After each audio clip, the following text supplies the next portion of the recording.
जो है अभ्यास 9C के जो है प्रश्न हम हल करेंगे। उसके पहले हम एक इम्पॉर्टेंट चीज़ जो है जानेंगे कि किस तरीके से कोई दिया गया, अगर मान लीजिए रेखाखंड है, उसको दिए गए अनुपात में हम कैसे बांट सकते हैं। दिए गए अनुपात में कैसे हम उसको बांट सकते हैं। अनुपात का मतलब हुआ कि कुछ ना कुछ अनुपात दिया रहेगा, 3:2, ठीक है, 2:3, 4:3, ऐसे करके जो है अनुपात आपको दिया रहेगा और बांटना होगा, ठीक है। तो अब यहाँ पर देखो, सबसे पहले मान लीजिए जो रेखाखंड दिया है और उसको मान लीजिए कोई भी रेखाखंड है, उसको हम 5 भागों में बांटेंगे, कैसे उसको हम सीखेंगे, ठीक। सबसे पहले क्या करना है आपको, बहुत ध्यान से सीखिएगा, बहुत इंपॉर्टेंट प्रश्न करने जा रहे हैं हम लोग। और ये अक्सर एग्जाम में जो है ये पूछ लिया जाता है, सेंटीमीटर अलग अलग रहता है, मगर जो है ये क्वेश्चन आता है कि किस तरीके से आप उसको बांटेंगे। यहाँ देखो, सबसे पहले आपको क्या करना है, जितना सेंटीमीटर जो है दिया रहेगा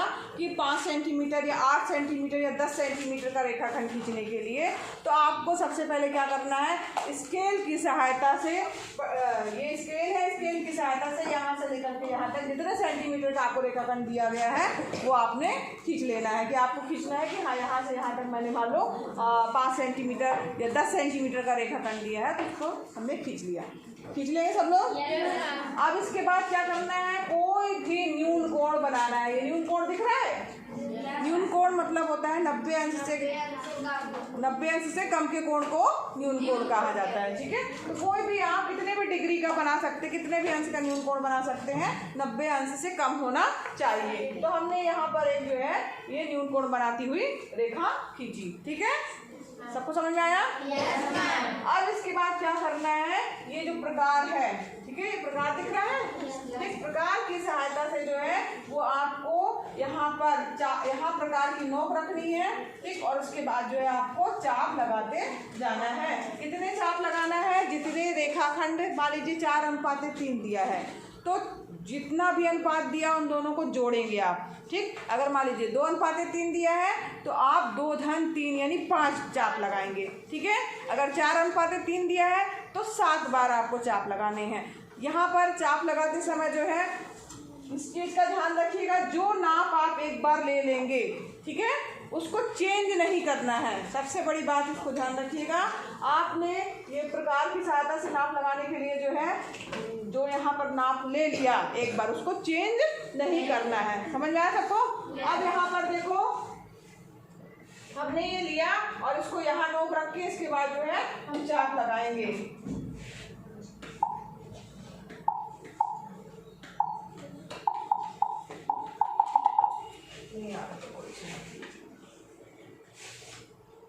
हमने इसको क्या लिया, यहाँ तक लिया, ठीक है। अब हमने ले लिया, अब इसको जो है हमें क्या करना है, चाप लगाना है। तो सबसे पहले इसको जो है घुमाएंगे, ठीक। अब यहाँ पर पेंसिल से चाप हमने काट दिया। समझ में आया। एक बार हुआ, फिर दूसरी बार इस नोक को यहाँ रखेंगे और यहाँ आपका प्रकार जो करते हुए है, पेंसिल ऑलरेडी है हमारे पास, 2 चाप लग गया। समझ में आया सबको। फिर उसके बाद यहाँ पर नोक रखा, जो पॉइंट आपका आया, फिर तीसरी बार इसको चाप लगा दिया हमने, ठीक। हम 5 भागों में बांट रहे हैं तो हम 5 बार लगाएंगे, ठीक है। यहाँ पर रखा और फिर ये चाप हमने लगा दिया, 1 2 3 4 हुए।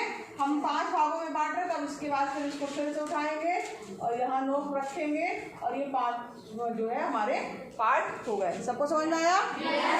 5 चाप हमने ये जो है लगा लिए। अब इसके बाद जो है क्या करना है, जो आपका रेखाखंड दिया होगा, मान लीजिए रेखाखंड जो है, एक मिनट,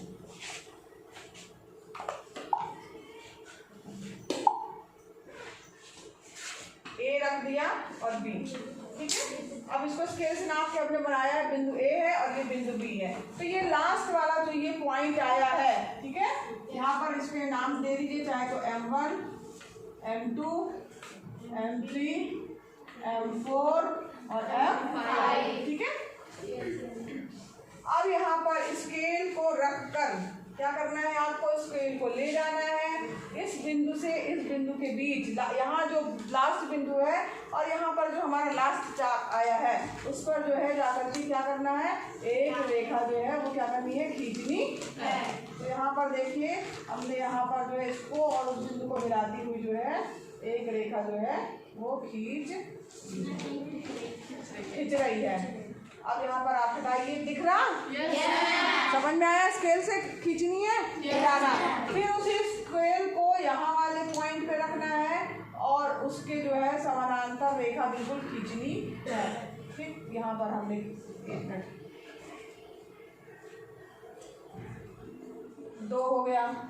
फिर क्या करना है, इस बिंदु पे रखना है और तीसरी रेखा खींचनी है। फिर क्या करना है, चौथी रेखा खींचनी है और ये आपकी हो गई 5वीं रेखा। ठीक, अब उसके बाद देखिए यहाँ पर आपको इस रेखाखंड के कितने खंड मिल गए, 1 2 3 4 5 और ये पांचों खंड जो है वो बराबर हैं। ठीक है। अब यहाँ पर चूंकि प्रश्न मान लीजिए आता है 2:3 में बांटने के लिए, तो आपको क्या करना है, दूसरा अनुपात यानी यहाँ पर C बिंदु दे देना है। ठीक है, तो यहाँ पर 2, ये वाला भाग क्या हो गया 2 और ये वाला भाग कितने हो गए 3, तो ये आपका 2:3 में जो है बट गया।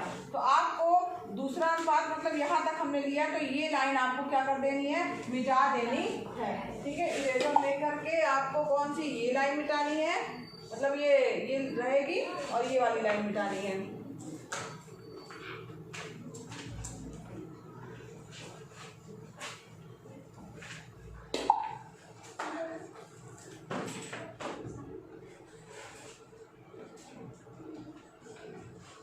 समझ में आ रहा है सबको?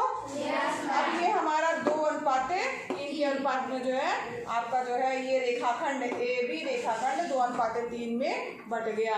ठीक, कई बार होता है प्रश्न में पूछ लेता है कि 2:3 में बांटने के बाद जो है उसका कितना मतलब उसकी लंबाई है ये बताइए। तो यहाँ A से C की लंबाई नाप लीजिए जितने सेंटीमीटर है, तो C से इसकी B की लंबाई नाप लीजिए कितने सेंटीमीटर है। इस प्रकार से आपका दिया गया रेखाखंड 2 बराबर भागों में जो है मतलब जो भी अनुपात दिए गए अनुपात में बट गया। समझ में आया सबको? सबको बन जाएगा?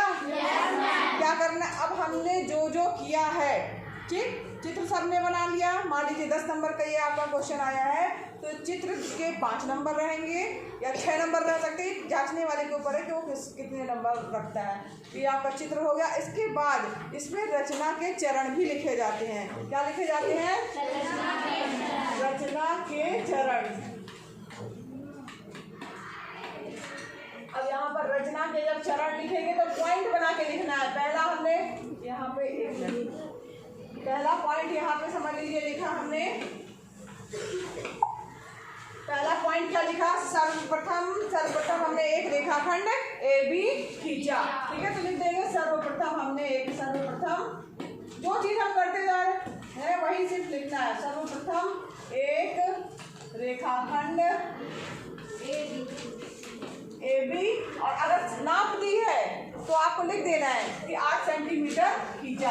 अगर नहीं दिया तो केवल अपने मन से आप लिख सकते हैं कितने भी सेंटीमीटर का खींच सकते हैं, कितने भी सेंटीमीटर का आप बना सकते। नाप दी होगी तो आपको उतने सेंटीमीटर का ही स्केल से नाप के बनाना होगा। खींचा, ठीक है, इसका जो किया है वही खींचा। इसके बाद दूसरा पॉइंट क्या किया, इसके बाद चांदे की सहायता से न्यून कोण बनाते हुए जो है वो एक रेखा खींची। ठीक है, न्यून कोण कितने भी डिग्री का या वो लिख देंगे। न्यून कोण बनाते हुए एक रेखा, A B यहाँ पे है, C वहाँ दिया, तो आप मान लीजिए AD खींची। ठीक है, इसको लिखना है, जो मैं बोल रही हूँ उसको लिखना है। चांदे की सहायता से या A बिंदु से न्यून कोण बनाते हुए एक रेखा खींची। ठीक है, AD खींची। इसके बाद क्या करना है, प्रकार की सहायता से जो है बिंदु A पर एक चाप जो है M1 लगाना है, बिना हिलाए डुलाए वही चाप M2 लगाना है। फिर M2 पे रखकर M3 पे एक चाप लगाएंगे, M3 बिंदु मिलेगा। M3 पे करके एक चाप लगाएंगे, M4 बिंदु लगेगा। M4 पे एक चाप लगाएंगे, M5 बिंदु मिलेगा। इसको शब्दों में जो हम बोल रहे हैं ना, जो आप कर रहे हैं उसी को अपने शब्दों में लिखना है। याद करने की कोई ज़रूरत नहीं है, जैसा जैसा किया आपको वही वही लिखना है। ठीक है, बन जाएगा सबको।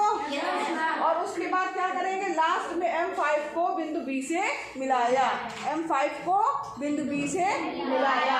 फिर इसके बाद क्या करेंगे, हम ये यहाँ पर इसके भी मिलाएंगे और उसके बाद फिर जो है यहाँ पर M2 को पर दूसरे बिंदु से मिलाया, और चूंकि 2:3 में बांटना था तो हमने इनको बाकी मिटा दिया। मिटा भी सकते हैं या तो फिर डायरेक्ट सीधे M2 को जो है यहाँ बिंदु C से मिलाया। तो हमारा जो दिया गया चित्र है, जो रेखाखंड है AB, वो हमारा 2:3 में विभक्त हो गया। ठीक, इसको अपने शब्दों में रचना के चरण में पॉइंट बना के लिखते जाइएगा और चित्र बनाना है। 5 नंबर चित्र के, 5 नंबर रचना के चरण के। कुछ बच्चे क्या करते हैं, चित्र ही खाली बना देते हैं, रचना के चरण लिखते ही नहीं है, तो उसमें भी आपको पूरे नंबर नहीं मिलेंगे। तो ये क्वेश्चन बहुत इंपॉर्टेंट है और ये क्वेश्चन एग्जाम में लगभग आता ही आता है, तो अच्छे से इसको तैयार कर लीजिएगा। ठीक है। 9C के अभ्यास प्रश्न इसी तरीके से है। देखो लिखा है 10 सेंटीमीटर का रेखाखंड खींचकर 5 बराबर भागों में पटरी प्रकार की सहायता से विभक्त कीजिए और माप कर प्रत्येक भाग की लंबाई लिखिए। ठीक है, तो यहाँ पर आपको ये 10 सेंटीमीटर का लेना है। नेक्स्ट क्वेश्चन में क्या है, 2:3 में विभक्त करना है। ठीक है, 8 सेंटीमीटर को, तो 8 सेंटीमीटर का लेकर 2:3 में विभक्त कर लीजिए, बन जाएगा ना। इसी तरीके के प्रश्न आएंगे आपको, ऐसे ही आपको करना है। ठीक है, चलो।